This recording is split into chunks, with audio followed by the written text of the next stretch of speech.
quelques jours, nous avons reçu des messages à méditer. Des messages, je dirais 3 messages à méditer. La louange, le baptême et la communion, le repas du Seigneur. Ce qu'on dit souvent à la Sainte Seine. Et samedi passé, on était à Saint-Nicolas. Et j'ai senti en moi que je devrais parler sur la louange. J'ai parlé un peu, et c'est là les circonstances, parce qu'on était dans un deuil. J'ai parlé sur la puissance de la louange. Et j'ai parlé sur Job, comment, malgré les soucis qu'il a eu dans la vie, il a continué toujours à louer le Seigneur et à bénir le Seigneur.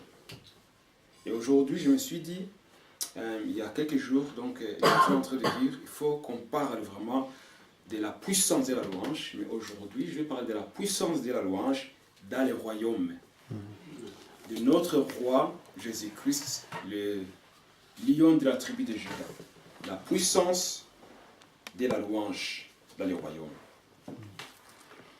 Comme introduction, nous allons lire dans le psaume 22. Psaume 22, versets 2 à 3. Et après, on lira plusieurs versets qui nous emmènera aussi dans la profondeur de ces messages d'aujourd'hui. Lisons dans le nom du Seigneur Jésus. Mon Dieu, j'écris les jours et tu ne réponds pas. La nuit et je n'ai point de réponse. Pourtant, tu es le saint. Tu sièges au milieu des louanges d'Israël.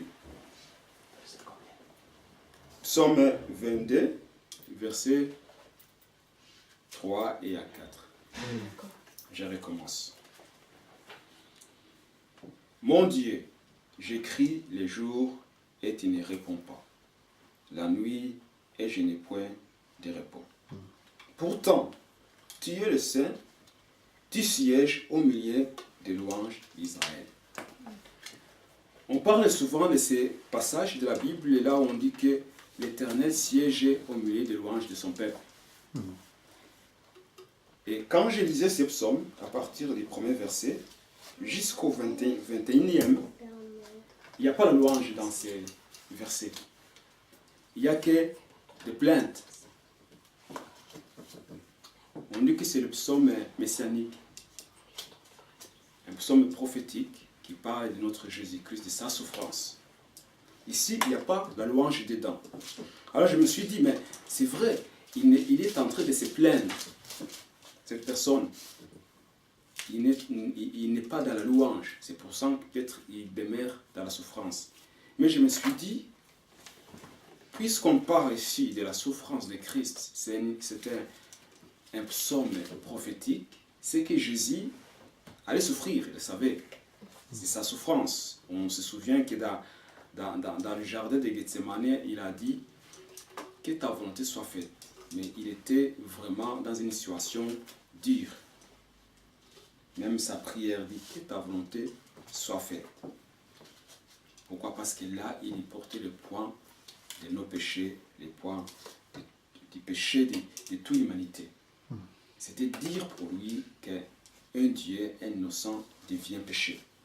Alors, c'est pour ça qu'ici, jusqu'au verset 21, c'est des plaintes. Pourquoi tu m'as abandonné? J'écris nuit et jour. Il élève la voix, il prie, il intercède. Il voit qu'il n'y a rien qui change. Alors ici, il dit, pourtant,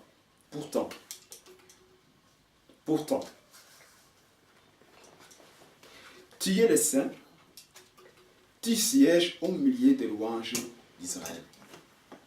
Et il continue à se plaindre jusqu'au verset 21. Mais après, le verset 23, il va commencer à louer. Amen. Il commence à louer le Seigneur. Alors pourquoi j'ai dit la puissance de la louange dans le royaume?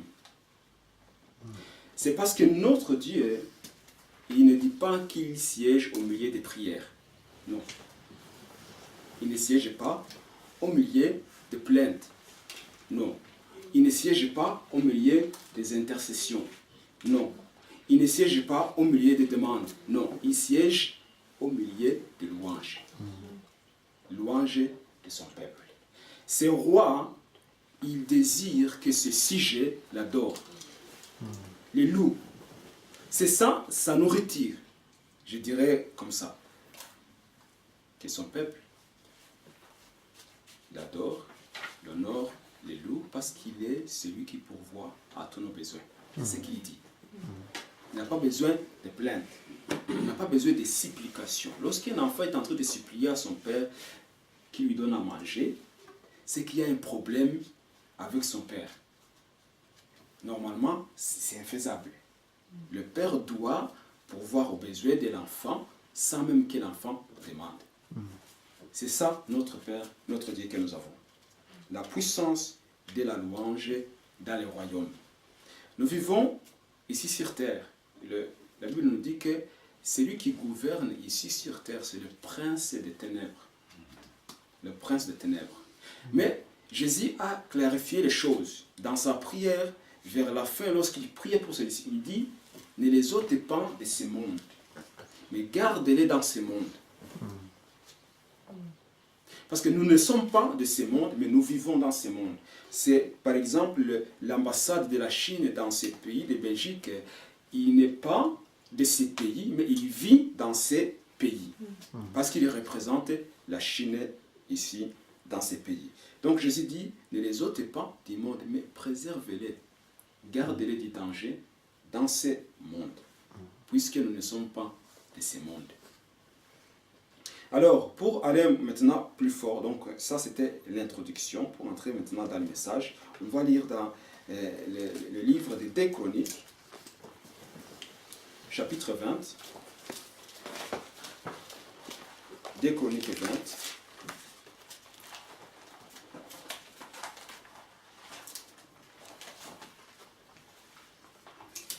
le verset 22 jusqu'au 26.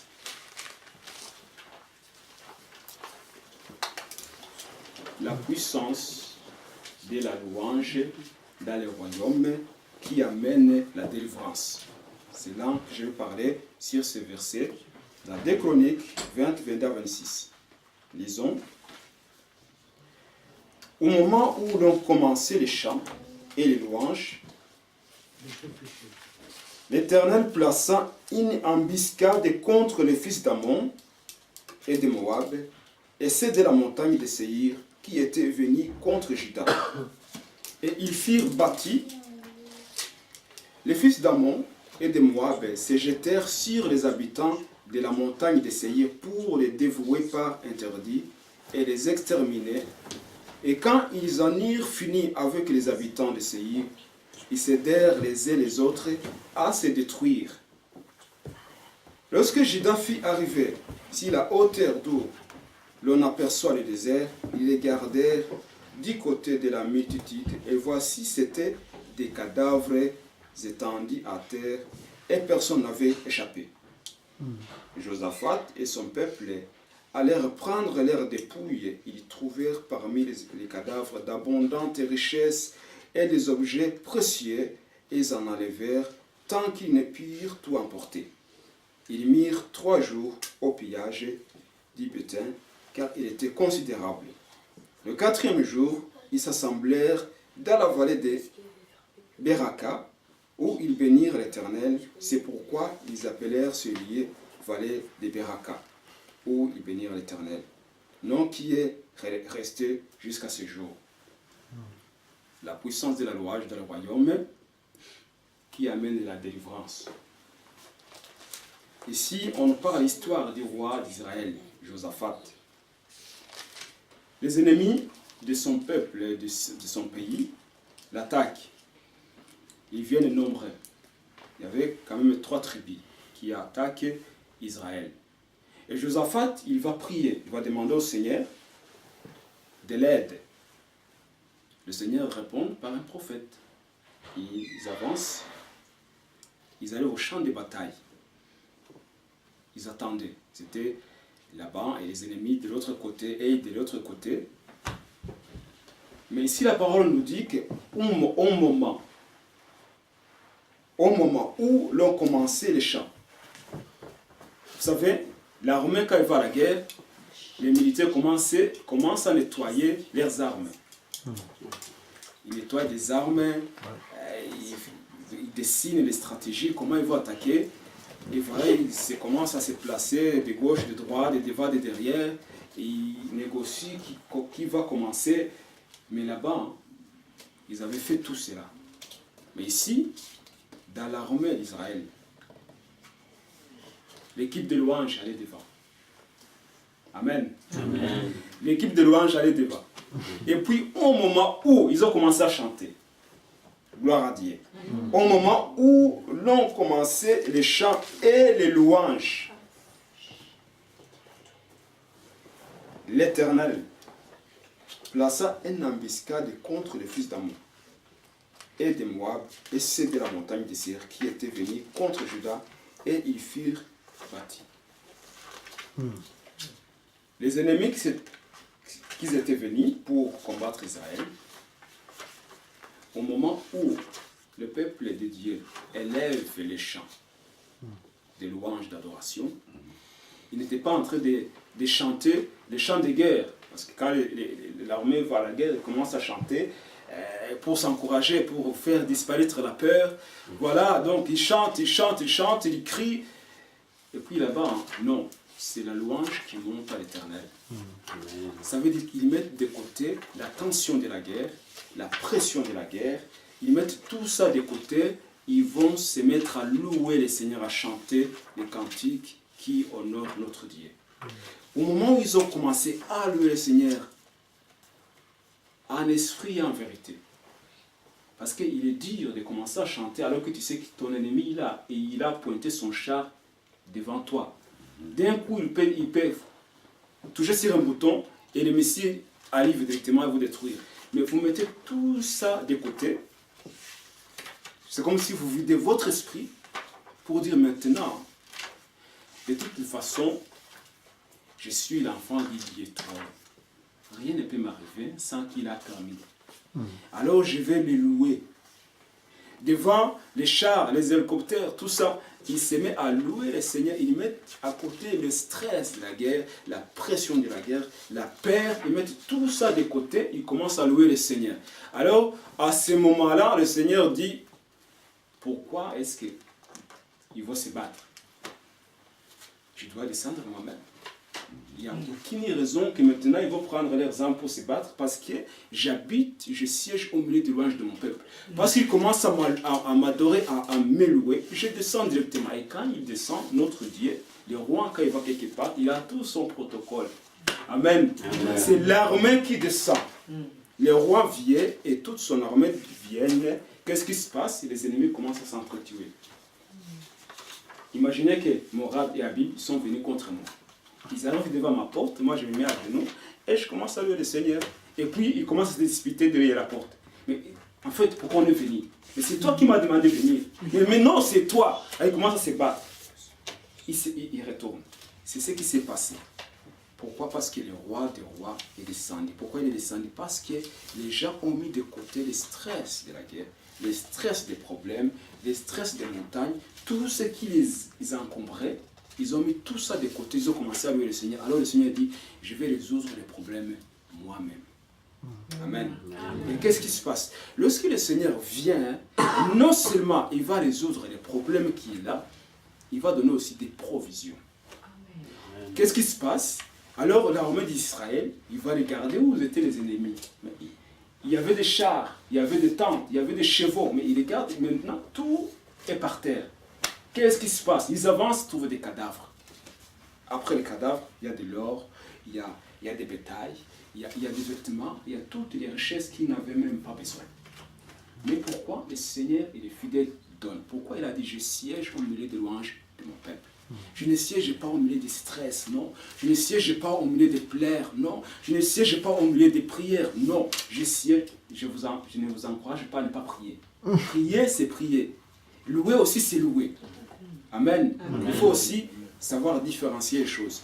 Il dit, je siège au milieu de louanges de mon Père. Lorsqu'ils sont en train de louer, les problèmes sont résolus. Amen. Le problème est résolu. Les ennemis, ils ne sont pas retournés chez eux, ils sont tous morts là-bas. Ils ont commencé d'abord à tuer, je dirais, les plus faibles. Alors les forts qui restent, dis-moi, on va voir maintenant c'est qui est fort. Alors ils s'entretuent entre eux jusqu'à ce qu'ils sont finis. Pourquoi? Parce que là, c'est Dieu qui est en train de faire le travail. Pourquoi? Parce que son Père, il s'est mis à part pour le louer et l'adorer. Donc la puissance de la louange dans le royaume qui amène la délivrance. Le peuple d'Israël a été délivré sans même dépenser une flèche. Ils ont retourné chez eux avec leurs flèches, leurs lances, leurs épées. Ils ne se sont pas souillés avec le sang des incirconcis. Ils sont retournés à la maison comme ils sont venus. Pourquoi? Parce que l'Éternel est descendu lui-même pour enlever tous ses ennemis. Amen. Gloire à Dieu.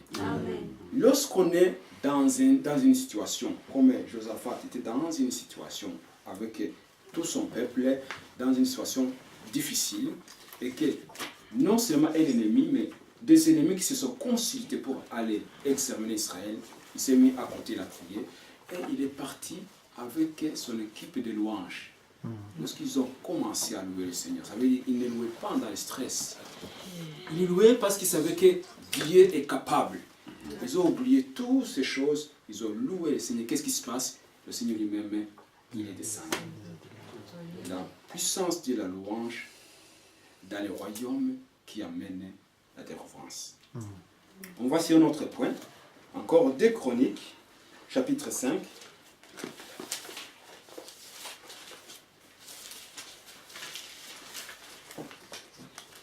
2 Chroniques, chapitre 5, verset 13. Maintenant, on va parler de la puissance de la louange du royaume, la joie et la fête. Amen. Lorsqu'on loue le Seigneur, donc, lorsqu'on est dans la joie, parfois ici, donc dans la vie, lorsqu'on a des choses, on a des richesses, lorsqu'on fait des fêtes, nous, on s'amuse. On s'amuse, les gens ils boivent jusqu'à même à perdre de conscience. Et après ils vont se battre. Et voilà, parce que l'alcool a monté dans le cerveau, les autres font la fête, ils se donnent des cadeaux, mais rien d'autre ne se passe. Il n'y a que des dépenses. Il n'y a que des dépenses. Mais ici, on va parler de la puissance de la louange du royaume lorsqu'il y a la joie. Amen. Lorsqu'il y a des fêtes qui fait que le Seigneur vienne. Gloire à Dieu. Ici, on va échapper un peu la facette des problèmes pour entrer dans un autre point de joie, d'allégresse. Parce que souvent, quand on est béni, on oublie l'essentiel, on oublie le Seigneur. Et on va chez le Seigneur lorsque les problèmes sont là. Mais ici, 2 Chroniques 5, 13. Et lorsque ceux qui sonnaient des trompettes et ceux qui chantaient s'unissant des mêmes accords pour célébrer et pour louer l'Éternel, firent retentir les trompettes, les cymbales et les autres instruments, et célébrèrent l'Éternel par ses paroles, car il est bon, car sa miséricorde dira toujours. À ce moment, la maison de l'Éternel fut remplie de Ninive. Les sacrificateurs ne purent pas y rester pour faire le service à cause de la nuée, car la gloire de l'Éternel remplissait la maison de Dieu. Amen. Amen. Amen. Ici, qu'est-ce qui se passe? C'est la fête. C'est l'arche transportée dans le sanctuaire, l'arche de l'Éternel. C'est la fête au village. Les gens sont contents. Ils sont là, ils sont contents. Et voilà, le Seigneur nous a bénis. Ils sont contents. Ils n'oublient pas l'essentiel.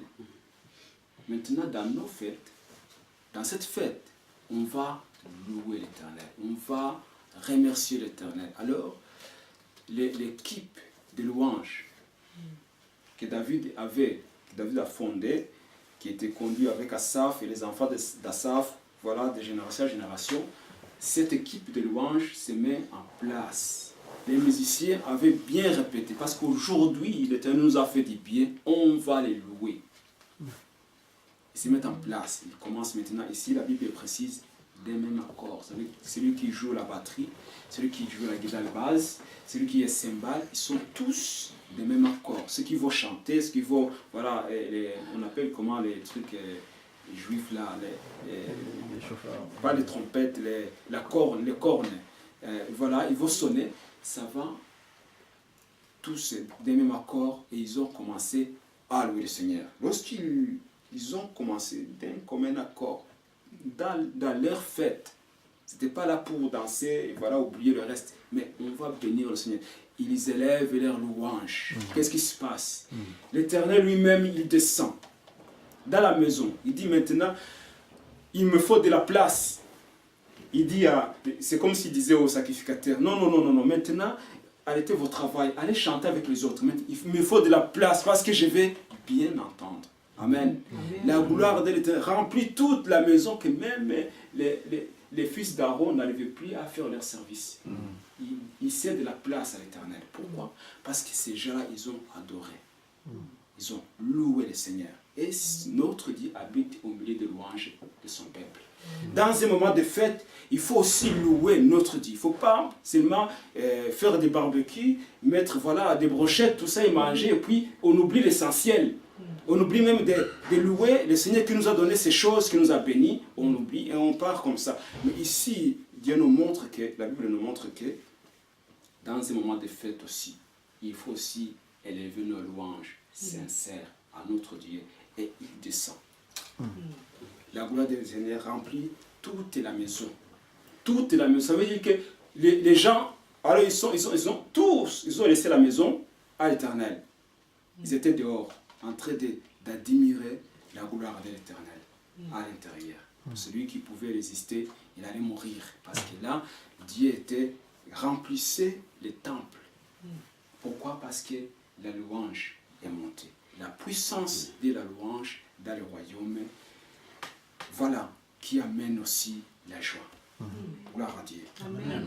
On va aller de notre point, pour ne pas être long. On lit 2 Rois, chapitre 3, verset 15. 2 Rois.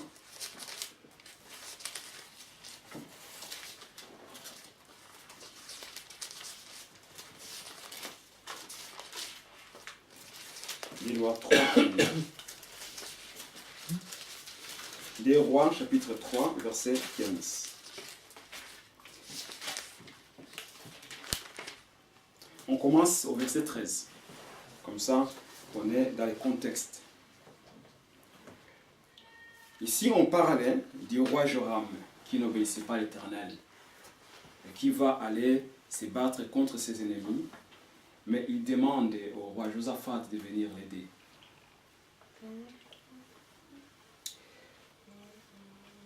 Verset 13, on dit, Élisée dit au roi d'Israël, qu'y a-t-il entre moi et toi?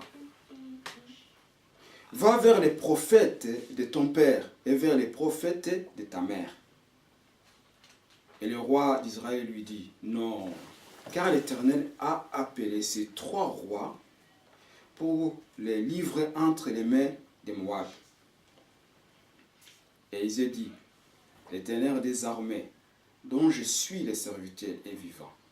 Si je n'avais égard à Josaphat, roi de Juda, je ne ferais aucune attention à toi et je ne te regarderai pas. Là, le verset clé, maintenant amenez-moi un joueur de harpe. Et comme le joueur de harpe jouait, la main de l'Éternel fut sur Élisée. Et il dit, ainsi parle l'Éternel, faites dans cette vallée des fosses. Gloire à Dieu. Amen. Ici, je vais parler de la puissance de la louange dans le royaume qui amène des révélations et des prophéties. Amen. Amen. Dans ces passages qu'on venait de lire, si on lit tous les chapitres, c'est un roi qui n'était pas correct avec Dieu même correct avec le peuple d'Israël. C'est un roi qui allait vers des idoles. Et Élisée, il le savait, c'était un prophète puissant à cette époque-là. Alors le roi, il appelle les prophètes pour, voilà, invoque l'Éternel, prophétiser pour nous. Mais puisqu'il avait invité Josaphat, qui était un roi correct, le roi de Juda, Josaphat, de la tribu de Juda à cette époque-là, donc il y avait des royaumes. Qu'est-ce qui se passe? Élisée, il dit non. Si Josaphat n'était pas là, je n'allais même pas te regarder. Il parle avec un roi. Parce que lorsque tu n'obéis pas à l'Éternel, même si tu es roi, tu n'es rien devant un prophète. Parce qu'il te voit ni est découvert, tu n'as aucune autorité. Parce que tu n'es pas avec Dieu. Élisée dit, mais si Josaphat n'était pas là, je ne vais même pas te dire bonjour. Va voir les prophètes de ton père et les prophètes de ta mère, parce que là, ils sont tous corrompus dans les idoles. Mais ici, il dit, mais puisque Josaphat il est là, je vais consulter l'Éternel. Pour Josaphat, mais pas pour toi. Amen. Qu'est-ce qui se passe? Il dit maintenant, pour que voilà, les choses se mettent en place, il faut qu'il y ait un musicien qui commence à jouer. Parce que je suis déjà stressé à cause de te voir là. Je ne me sens pas à l'aise, je ne me sens pas connecté. Il faut qu'il y ait un musicien qui va jouer de la musique. Comme ça, je vais être connecté avec le Seigneur. Gloire à Dieu. Il savait, il dit, ces choses-là, déjà, vous me prenez chez moi, j'étais en train de me reposer, vous m'amenez ici, et puis je trouve que c'est Joram-là, c'est roi qui n'obéissent pas à l'Éternel, qui veut me voir. Je suis stressé déjà, c'est pas prophétisé. Il faut qu'il y ait de la musique. On dit que la musique adoucit les mœurs. Qu'est-ce qui se passe? On amène les joueurs de la harpe, ils commencent à jouer de la musique. Élisée, dans sa méditation, il est en train de prier dans son cœur. Lorsque l'autre est en train de jouer de la musique, le ciel s'ouvre et le message arrive. La puissance de la louange qui amène des prophéties, qui amène des révélations. Lorsque les gens sont dans la louange, en train de louer le Seigneur, parce que c'est ça, la parole est claire. Notre Dieu, notre roi habite au milieu des louanges de son peuple. Qu'est-ce qui se passe? Il vient. Et lorsqu'il vient, il ne se tait pas. Il vient, il part. Amen. Il vient et il part. Il commence à parler. Et Élisée reçoit le message à donner. Pourquoi? Il s'est mis, il y avait quelqu'un qui était en train de louer le Seigneur et les prophètes reçoivent la prophétie. Parce que cet homme est en train de louer le Seigneur, Dieu descendit et Josaphat était détendu et le message est venu. Il a commencé à prophétiser. Il dit, le Seigneur éternel dit ceci, creuser des fosses et des fosses. Gloire à Dieu. Amen. Parce que la louange est montée vers l'Éternel. Et le ciel s'est ouvert et Élisée, il a reçu le message. Il a commencé à prophétiser. La puissance de la louange qui a, dans le royaume qui amène des prophéties, des révélations. C'est notre Dieu qui siège au milieu de l'ouange de son peuple. Lorsqu'on le loue, il vient et il nous parle. Gloire à Dieu. Amen. On va sur notre point. On va maintenant dans le Nouveau Testament, Actes 16, 25.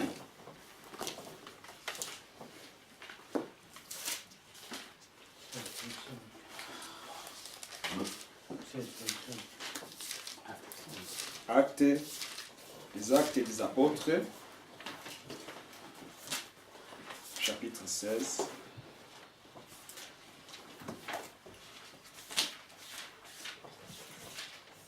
Verset 25.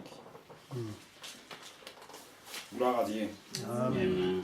Ici, c'est la puissance de la louange de la royaume qui est au-dessus de l'injustice et qui est au-dessus de l'amertume aussi. Amen. Amen. L'histoire ici, c'est Paul et Silas. Ils étaient d'évangéliser une ville. Ils ne faisaient rien de mal. Ils servaient le Seigneur. Ils ont fait une œuvre louable. Parce qu'ils ont délivré une femme qui était possédée d'un serpent, d'un esprit de serpent. Et lorsque cette femme a été délivrée, parce qu'elle travaillait pour des gens, en lui donnant des fausses révélations, et les gens utilisaient cette femme pour avoir beaucoup d'argent. Mais lorsque la femme a été délivrée, leurs affaires sont tombées. Alors ils se sont levés contre Paul et Silas. Et on les a mis en prison. Ils étaient en prison, injustement. Ils avaient droit de se plaindre, de dire, mais Seigneur Jésus, on est en train de te servir, on vient de délivrer une femme possédée. C'est un miracle, elle vient d'être libérée. Mais pourquoi? C'est ça la récompense que tu nous donnes. C'est ça la promotion dans la prison, comme des criminels. Et voilà, les chaînes dans les pieds, les chaînes dans les mains. On ne peut même pas bouger pour aller à la toilette. C'est compliqué. Qu'est-ce qu'on a fait pour être dans ces prisons? On a fait du bien. Mais c'est ça que tu nous donnes.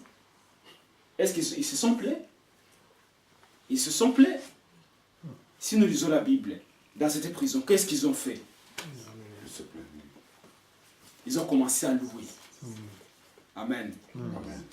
Au-dessus, donc, ils n'ont pas eu d'amertume. Ils n'ont pas commencé à dire c'est injuste. Ce que tu nous fais, Jésus, c'est injuste. On est là pour toi et voilà la récompense. On fait tout pour toi et maintenant c'est ça que tu nous donnes comme récompense. Non, ils n'ont pas dit ça. Au lieu de ça, qu'est-ce qu'il dit?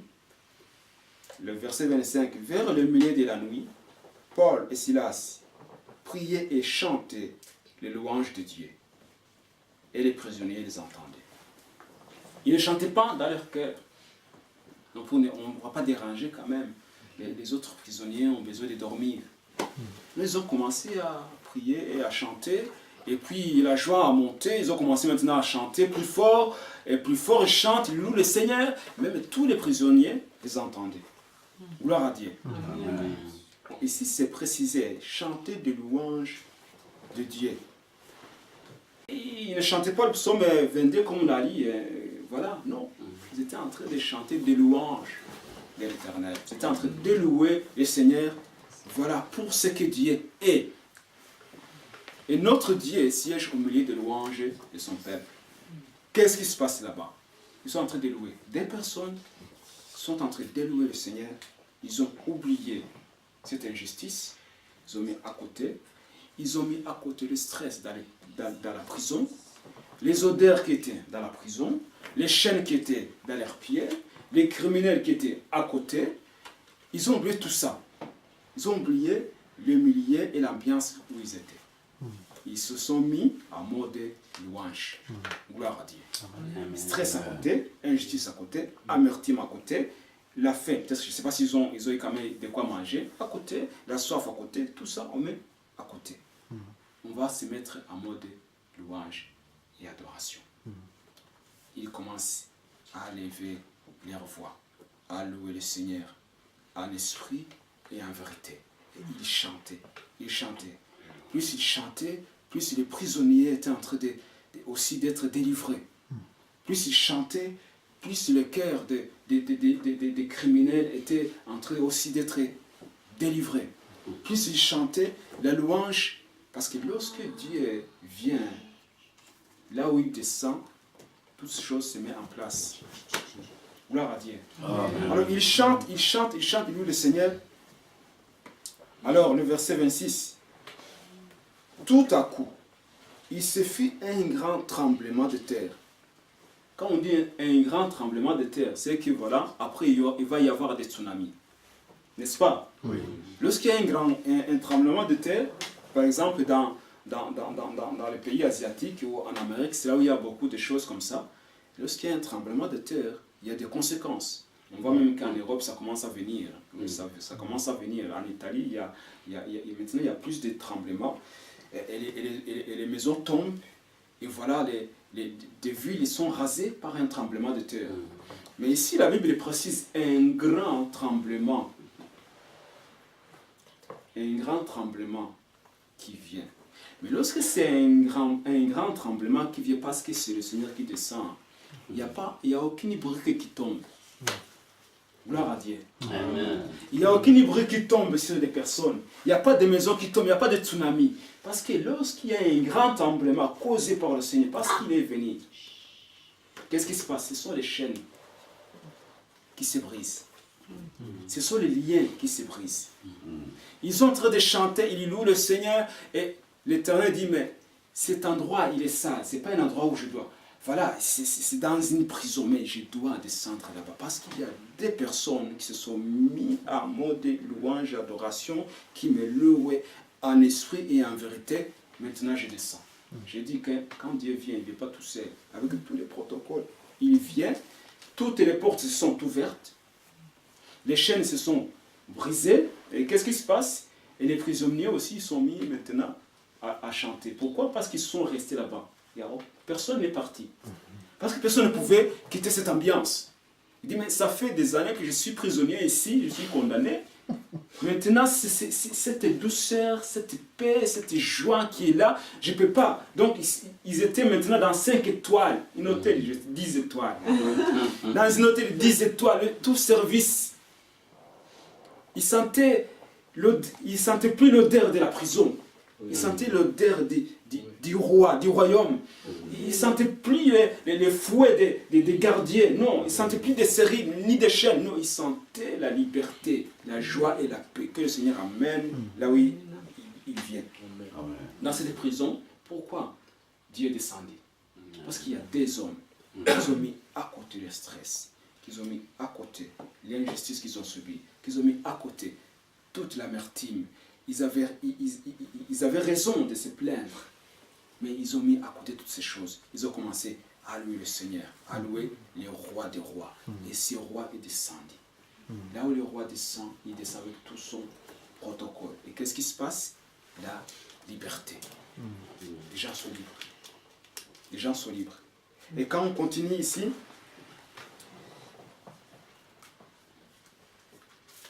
tout à coup, il se fit un grand tremblement de terre, en sorte que les fondements de la prison furent ébranlés. Au même instant, toutes les portes s'ouvrirent, et les liens de tous les prisonniers furent rompus. Le geôlier se réveilla, et lorsqu'il vit les portes de la prison ouvertes, il tira son épée et alla se tuer, pensant que les prisonniers s'étaient enfuis. En fait, il n'y avait qu'une seule personne qui dormait. Les gardiens. Il n'était pas à son poste. Il dormait, alors que les autres sont en train de chanter, de louer, il n'entendait rien, mais lui, il dormait vraiment. Donc, ici, c'est la personne qui devrait être... Voilà, c'était lui qui devrait écouter en premier, parce qu'il devrait veiller, mais il dormait. Il dormait. C'est toujours pareil, les gens qui dorment, quand ils se réveillent, ils disent, mais c'est trop tard, il n'y a plus d'espoir. Alors que ces gens qui dorment, c'est ce qu'on parle. Il y a des gens qui pensent qu'ils sont dans la lumière ou qu'ils ont la lumière, alors qu'il n'y a pas de lumière. Les gens qui devraient être éveillés, ce sont ces gens qui dorment.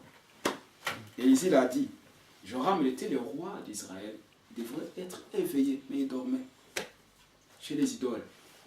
Les gens qui devraient faire leur travail, il ne faut pas leur travail aujourd'hui. Alors ils se posent pourquoi les choses n'avancent pas. Mais pourtant, ils sont en train de dormir au lieu de faire leur travail. Alors lorsqu'ils se réveillent, c'est trop tard. Il dit, mais les portes sont ouvertes, il y a la lumière. Donc voilà, peut-être la Bible ne précise pas, mais quand même il a vu la lumière. Parce que là, c'était la nuit. Hein. Et puis il voit que toutes les portes sont ouvertes. Et il dit, non, non, non, ils sont tous partis. Ah, il s'agit directement. C'est la mort au lieu d'être tué par mes compatriotes romains. Je sais comment ils vont me tuer, peut-être qu'ils vont me crucifier. Je préfère directement finir ma vie maintenant au lieu de souffrir trop. Il faut que je le fasse maintenant. Il lève son épée. Mais Paul, il a vu. Ne te fais pas du mal. Parce qu'ici, il y a le roi qui est venu. Et ce roi qui est venu, il vient avec la liberté. Toi aussi, tu peux entrer dans la louange. toi aussi tu peux goûter à cette bonheur. Tu peux entrer. Qu'est-ce qui se passe? Le geôlier, il se répand. Il se met à genoux parce qu'il vient de découvrir qu'il y a quelque chose qui s'est passé. Vous imaginez un grand tremblement. Il dormait. Il y a beaucoup de signes. Jésus a dit, il y aura des choses les choses qui vont annoncer mon retour. Il y a des grands tremblements, je ne mange pas, il y a des choses qui arrivent, mais les gens qui devraient être éveillés, c'est eux qui dorment. Les gens qui ont réussi beaucoup, aujourd'hui, ils dorment, n'arrivent pas à utiliser ce qu'ils ont réussi. Pourquoi? Parce qu'ils sont endormis, comme ces gardiens des prisons qui étaient là, mais qui dormaient. Jusqu'à ce qu'il y ait un tremblement de terre, ils n'entendent rien. Jusqu'à ce que les gens ont commencé à chanter, ils n'entendaient rien. Pourquoi? Ils dormaient. Ils dormaient. Il y a trop de sommeil spirituel là-bas. Mais nous, le peuple de Dieu, puisque notre Dieu siège au milieu de nous, au milieu des louanges que nous offrons, restons toujours dans ces louanges. Louons le Seigneur dans toutes circonstances, que ce soit en prison comme Paul et Silas, que ce soit comme Josaphat, lorsque nos ennemis nous attaquent. Louons le Seigneur, que ce soit lorsqu'on est dans des fêtes, dans des joies, continuons à louer le Seigneur. Ne pas être satisfait de ce que nous voyons. Dieu a été bon pour nous, voilà. Donc on n'a rien, on a besoin de rien. Tranquille. Non, continuons dans la louange. Parce que lorsqu'on loue le Seigneur, il y a la délivrance, comme on a vu. Il y a la joie abondante. Il y a la révélation et les prophéties qui arrivent. Et ici, il y a aussi la puissance qui dépasse l'injustice et l'amertume, et qui amène aussi toujours la délivrance. Le Seigneur, ce qu'il cherche, il cherche un peuple qui comprenne que notre roi, le roi des rois, le lion de la tribu de Juda, Jésus-Christ, c'est à lui l'honneur, la louange et la gloire. Et lorsqu'on le loue, les choses se mettent en place. Nous avons parcouru qu'il y a, on n'a pas touché tout parce qu'il y a beaucoup de choses à dire, mais on a vu que voilà, il y a toutes les choses qui se débloquent lorsqu'on loue le Seigneur, parce que le Seigneur vient lui-même. Le roi David avait compris cela. C'est pour ça que lui, il a insisté qu'il y ait une chorale qui chante 24 sur 24. Pourquoi? Il voulait que ce Dieu ne retourne pas, mais qu'il reste sur la terre d'Israël. Il dit, si ce peuple continue à louer le Seigneur 24 sur 24 continuellement, le Seigneur ne bougera pas de ça. Il restera là, et lorsque le Seigneur est là, il n'y aura pas de problème. On ne va pas nous attaquer, on ne va pas mourir de faim. Pourquoi? Parce qu'il y a un peuple qui loue l'Éternel constamment sur ma terre, 24 sur 24 heures, qui va permettre que la gloire de l'Éternel demeure là-bas. Parce qu'il avait compris, c'est lui qui l'a dit, que l'Éternel, le Dieu d'Israël, siège au milieu de louanges de son peuple. Que ce soit à la maison, si je suis en train de faire la vaisselle, que je reste dans le mode louange. Que je sois au travail, que je reste en mode louange. Que je sois... il y a toujours on est toujours sur la terre, il y a des combats, il y a des problèmes, il y a des soucis. Que je reste toujours en mode louange. Pourquoi? Parce que lorsque je suis en louange, adoration, je suis sûr et certain que le Seigneur est là. Amen. Amen. Restons dans ces modes louange et adoration. Amen. Pour tous ceux qui nous écoutent, il y a parfois qu'on peut dire non, c'est ces choses qui nous disent j'ai essayé. Il faut recommencer. Avec un cœur rempli de volonté d'adorer et de louer le Seigneur. Et de mettre à côté tout ce qui nous encombre. Laisser la place à l'Éternel. Le louer avec des instruments. Si tu veux jouer de la guitare, prends ta guitare et loue le Seigneur. Si tu veux jouer du djembé, prends ta djembé et loue le Seigneur. Si tu veux, si le piano, allez, vas-y sur ton piano, loue le Seigneur. Si tu ne sais pas faire jouer un instrument, lève ta voix, loue le Seigneur. Parce que là, on a vu que lorsque Élisée a dit, amène-moi un joueur de harpe. Lorsqu'il est venu, il a commencé à jouer, les choses se débloquaient, l'esprit tranquille, et puis il a commencé à recevoir la révélation des prophéties. Pourquoi il y avait un homme qui était en train de jouer. Alors, mettons-nous dans ces mots de louange et adoration, puisque nous venons de savoir que notre Seigneur, l'Éternel, le Dieu Tout-Puissant, demeure et réside au milieu des louanges de son peuple, que Dieu nous bénisse. Amen. Amen.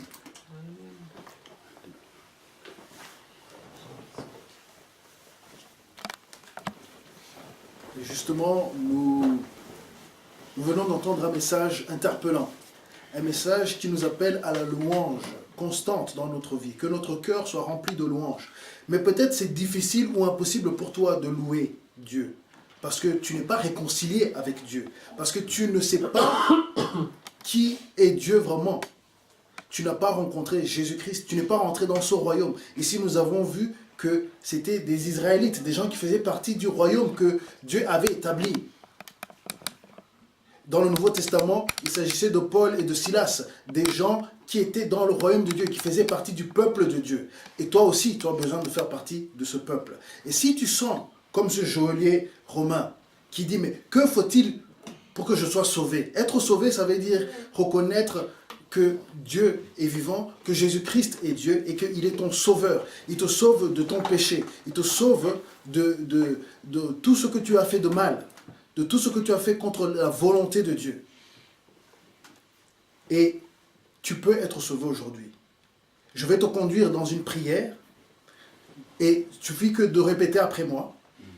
Et c'est une prière simple, mais qui va te donner le chemin. Jésus il a dit, je suis le chemin, la vérité et la vie. Nul ne vient au Père que par moi. C'est que en Jésus-Christ, c'est que par Jésus-Christ que nous pouvons être sauvés. Alors, tu répéteras cette prière après moi.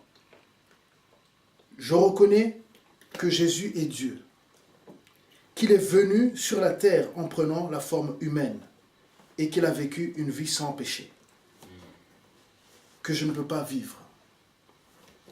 C'est de ça qu'il s'agit. Prions, faisons cette prière afin que vous puissiez aussi rentrer dans le royaume de Dieu. C'est une prière simple qui va décrire qui tu étais et qui tu deviens et en qui tu crois.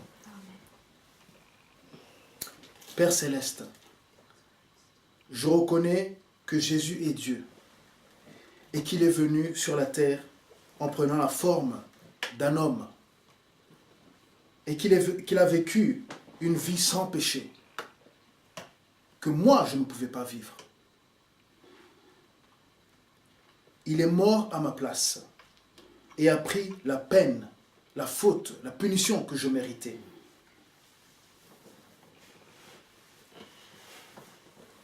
Je crois en toi, Jésus. Je crois que tu es mon sauveur, que tu es ressuscité, que tu es vainqueur sur la mort et que toute âme sera sauvée en toi. Je crois que tu reviens un jour pour juger tous les hommes et je veux être dans ton royaume.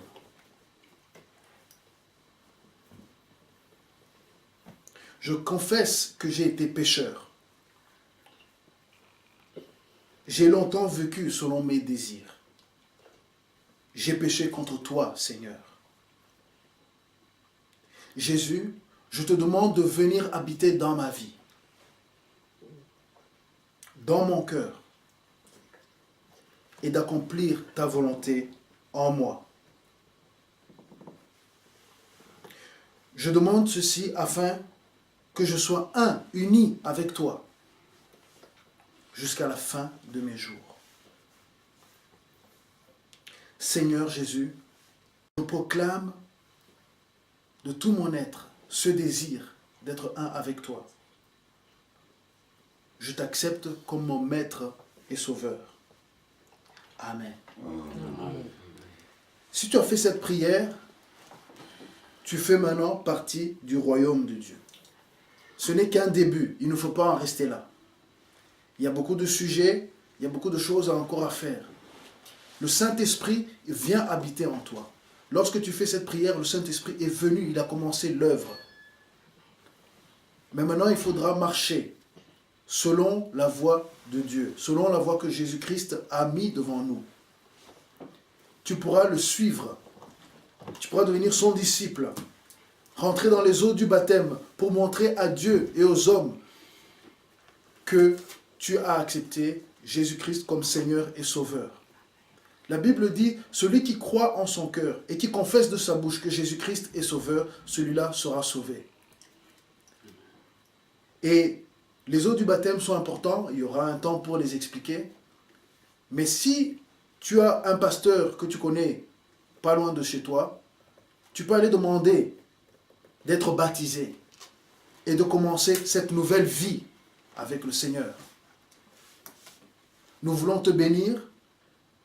Vous pouvez aussi nous contacter pour plus d'informations sur cette nouvelle vie, sur la vie pratique. Nous allons mettre les informations à la fin de la vidéo et nous prions que Dieu vous garde parce qu'il nous garde tous. Et surtout, commencez à louer le Seigneur parce que c'est là où Dieu va venir encore plus vite intervenir, vous délivrer, vous amener la joie, vous amener des révélations, vous amener tout ce qui a été dit aujourd'hui. Soyez bénis au nom de Jésus.